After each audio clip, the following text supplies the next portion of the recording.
السلام علیکم ورحمۃ اللہ وبرکاتہ۔ حرمین شریفین کے براہ راست نشریات میں آپ کا خیر مقدم ہے۔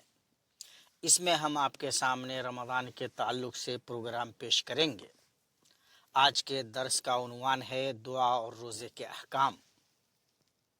آج ہم قرآن مجید کی 2 آیات کا درس دے رہے ہیں جن میں دعا کی اہمیت اور روزے کے احکام بیان کیے گئے ہیں۔ یہ آیات نہ صرف ہماری روحانی تربیت کرتی ہیں بلکہ ہماری عملی زندگی کے لیے رہنمائی بھی فراہم کرتی ہیں۔ اللہ تبارک و تعالیٰ کا فرمان ہے وَإِذَا سَأَلَكَ عِبَادِي عَنِّي فَإِنِّي قَرِيبٌ أُجِيبُ دَعْوَةَ الدَّاعِ إِذَا دَعَانِ فَلْيَسْتَجِيبُوا لِي وَلْيُؤْمِنُوا بِي لَعَلَّهُمْ يَرْشُدُونَ۔ سورۃ البقرہ کی آیت نمبر 186 کا ترجمہ ہے، اور جب میرے بندے آپ سے میرے بارے میں سوال کریں تو کہہ دیجئے میں قریب ہوں، دعا کرنے والے کی دعا قبول کرتا ہوں۔ جب مجھے پکارتا ہے تو چاہیے کہ وہ میری بات مانیں اور مجھ پر ایمان لائیں تاکہ وہ ہدایت پائیں۔ وضاحت: ہم جب ان آیتوں پہ غور کرتے ہیں تو ہمیں سمجھ میں آتا ہے کہ اللہ تعالیٰ اپنے بندوں سے بہت قریب ہے۔ خواہ انسان اسے دیکھ نہ سکے لیکن اللہ ہر چیز کو جانتا ہے اور سنتا ہے۔ اس میں دعا کی اہمیت کا بھی پتہ چلتا ہے۔ دعا مومن کی زندگی کا ایک اہم حصہ ہے۔ یہ بندے اور خالق کے درمیان رابطے کا ذریعہ ہے۔ اللہ تبارک و تعالیٰ کا وعدہ ہے، اللہ نے وعدہ کیا ہے کہ وہ دعا قبول کرتا ہے، بشرطے کہ دعا اخلاص کے ساتھ کی جائے اور حلال چیزوں کے لیے کی جائے۔ اطاعت اور ایمان کا پتہ چلتا ہے کہ دعا کی قبولیت کے لیے ضروری ہے کہ بندہ اللہ کے احکام کو مانے اور اس پر ایمان رکھے، اور اس میں ہمیں ہدایت کا راستہ بھی ملتا ہے۔ دعا کے ذریعہ بندہ نہ صرف اپنی ضروریات پوری کر سکتا ہے بلکہ ہدایت کے راستے پر بھی گامزن ہو سکتا ہے۔ آئیے آیت سے متعلق چند فقہی احکام پہ غور و فکر کی نگاہ ڈالتے ہیں۔ آیت سے پتہ چلتا ہے کہ دعا ایک عبادت ہے، اس کی فرضیت کا پتہ چلتا ہے، جیسا کہ حدیث میں ہے الدعاء هو العبادہ۔ ترمذی شریف کی یہ روایت ہے کہ دعا ہی عبادت ہے۔ دعا کے آداب پہ جب آپ غور کریں گے تو آپ کو سمجھ میں آئے گا کہ دعا کے لیے اخلاص، عاجزی اور حلال رزق کا اہتمام بہت ضروری ہے۔ جب ہم ایسا کرتے ہیں تو دعائیں قبول ہوتی ہیں۔ اسی طرح دعا کے مقبول اوقات ہیں۔ حدیث میں آیا ہے کہ روزے دار کی افطار کے وقت دعا رد نہیں کی جاتی۔ مسند احمد کی یہ روایت ہے۔ ساتھ ہی دعا کرنے والے کو اللہ کی ذات پر کامل یقین رکھنا چاہیے، جیسا کہ حدیث میں ہے ادعوا اللہ وانتم موقنون بالاجابہ۔ تم اللہ تبارک و تعالیٰ سے دعا کرو اس حال میں کہ تمہیں اللہ تبارک و تعالیٰ پر یقین ہو کہ وہ تمہاری دعا قبول کرنے جا رہا ہے۔ دعا میں نیک اعمال کا اور اللہ تبارک و تعالیٰ کے اچھے ناموں کا وسیلہ لیا جا سکتا ہے۔ اللہ تبارک و تعالیٰ کے ناموں کو وسیلہ بنایا جا سکتا ہے، جیسا کہ حدیث میں آیا ہے، مسلم شریف کی روایت ہے اللہم انی اسألک بکل اسم ہوا لک، اے اللہ ہر وہ نام جو تیرا ہے اس کے واسطے سے میں تجھ سے دعا کرتا ہوں۔ اس موقع سے آپ حضرات سے چند عملی نصیحتیں شیئر کرنا بھی مناسب معلوم ہوتا ہے۔ دعا کرنے میں اخلاص اور عاجزی اختیار کریں۔ آپ جب دعا قبول ہونے کے لیے اللہ کی اطاعت کریں گے اور گناہوں سے بچیں گے تو اللہ تبارک و تعالی دعا قبول کرے گا۔ چنانچہ دعائیں قبول ہوں اس کے لیے ضروری ہے کہ ہم گناہوں سے بچیں۔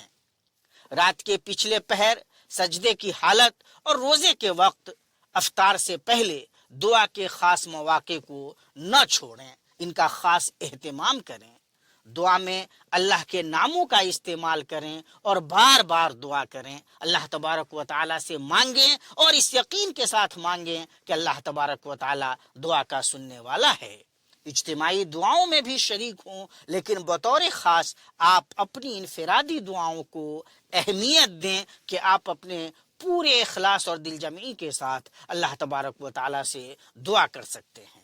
اب آئیے دوسری آیت پہ غور کرتے ہیں۔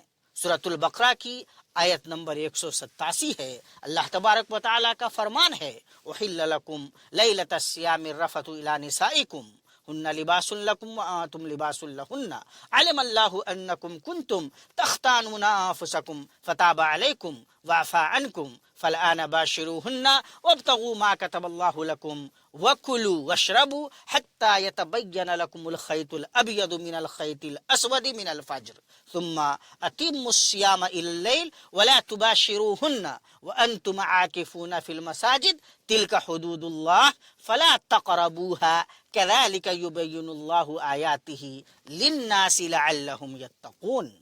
قرآن حکیم کی اس آیت کا ترجمہ ہے، ترجمہ سماعت فرمائیں، تمہارے لیے روزے کی راتوں میں اپنی بیویوں سے قربت جائز کر دی گئی ہے، وہ تمہارے لیے لباس ہیں اور تم ان کے لیے لباس ہو۔ اللہ نے جان لیا کہ تم اپنی جانوں سے خیانت کرتے تھے تو اس نے تم پر مہربانی فرمائی اور تمہیں معاف کر دیا۔ اب تم ان سے مباشرت کر سکتے ہو اور جو کچھ اللہ نے تمہارے لیے لکھا ہے اسے تلاش کرو اور کھاؤ اور پیو یہاں تک کہ صبح کا سفید دھاگا سیاہ دھاگے سے نمایاں ہو جائے، پھر روزے کو رات تک پورا کرو اور حالت اعتکاف میں اپنی بیویوں سے مباشرت نہ کرو، یہ اللہ کی حدود ہیں، ان کے قریب نہ جاؤ۔ اسی طرح اللہ اپنی آیات لوگوں کے لیے واضح کرتا ہے تاکہ وہ پرہیزگار بن جائیں۔ اب آئیے ذرا اس آیت کی وضاحت دیکھ لیتے ہیں۔ رات میں قربت کی اجازت اس آیت سے سمجھ میں آتی ہے۔ ابتدائی اسلام میں روزے کی راتوں میں بیویوں سے قربت ممنوع تھی، لیکن بعد میں اللہ نے اس حکم میں آسانی پیدا کر دی۔ آیت میں بیوی اور شوہر کے تعلق سے ہدایت موجود ہے۔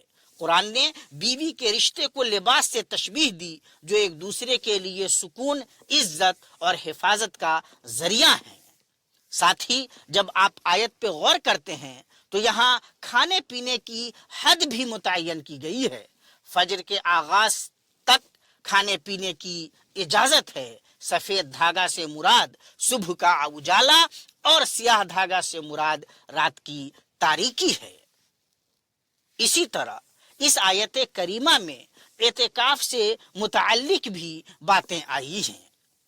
اعتکاف کے دوران بیویوں سے قربت ممنوع ہے کیونکہ یہ وقت عبادت کے لیے مخصوص ہوتا ہے۔ ساتھ ہی اللہ تبارک و تعالیٰ نے آیت کریمہ میں اپنی حدود بھی بیان فرمائی ہیں۔ اللہ تبارک و تعالیٰ نے احکام کو حدود قرار دیا ہے اور یہ اللہ تبارک و تعالیٰ کی حدود ہیں جن کا احترام انتہائی درجے میں ضروری ہے۔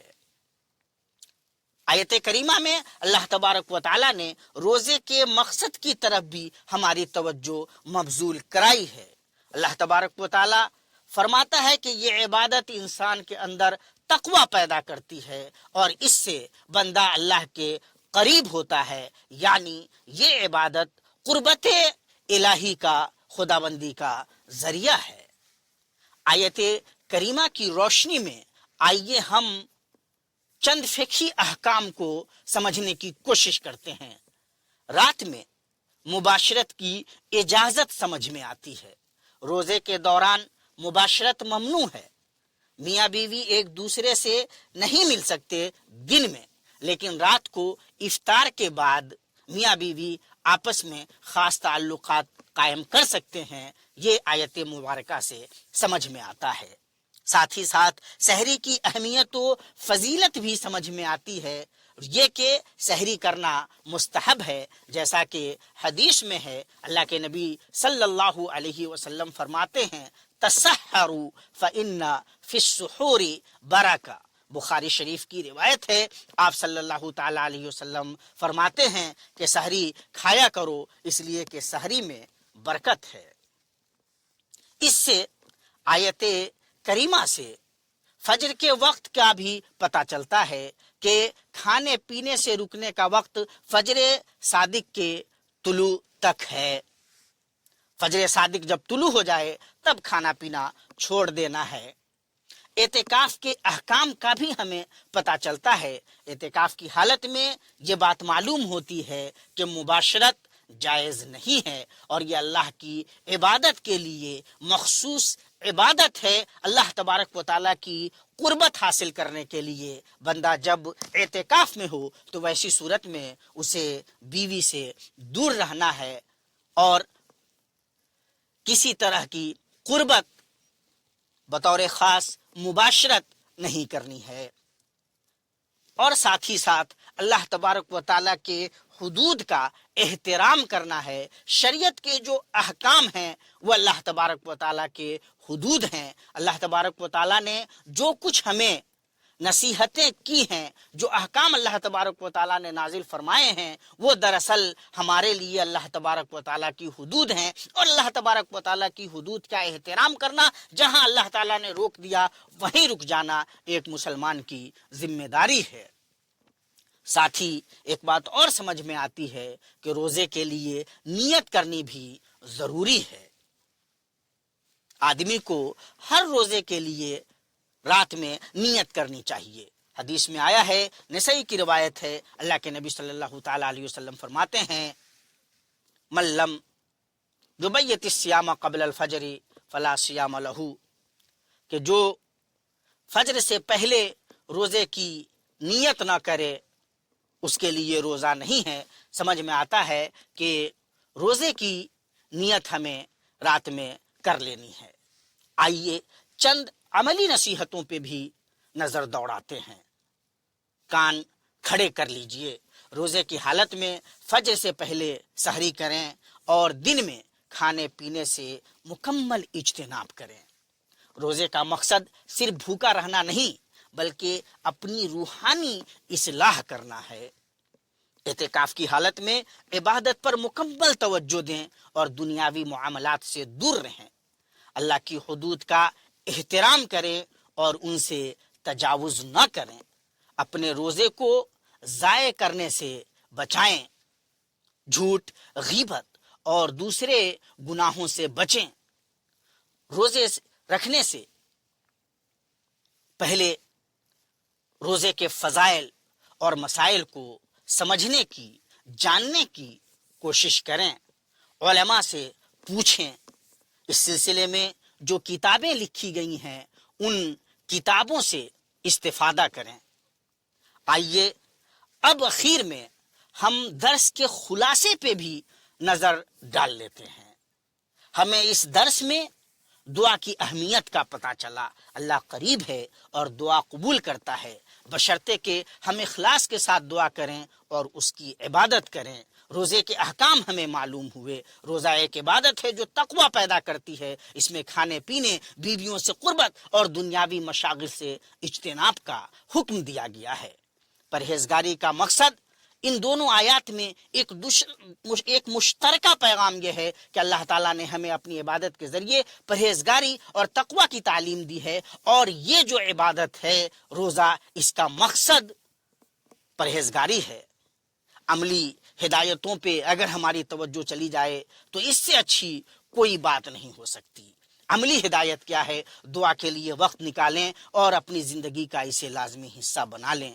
روزے کی حالت میں صرف ظاہری عبادات پر اکتفا نہ کریں بلکہ دل کی صفائی اور نیت کی درستگی کا بطور خاص خیال رکھیں۔ اللہ کی دی گئی حدود کا احترام کریں اور ان سے تجاوز بالکل بھی نہ کریں۔ اپنی عبادات کو بہتر بنانے کے لیے وقتاً فوقتاً قرآن اور حدیث کا مطالعہ کریں، اور یاد رکھیں کہ دراصل یہی چیزیں ہمیں اللہ تبارک و تعالیٰ سے قریب کرتی ہیں۔ قرآن کریم کا بطور خاص خوب اس مہینے میں آپ کا رشتہ قرآن کریم سے زیادہ اچھا ہو جائے۔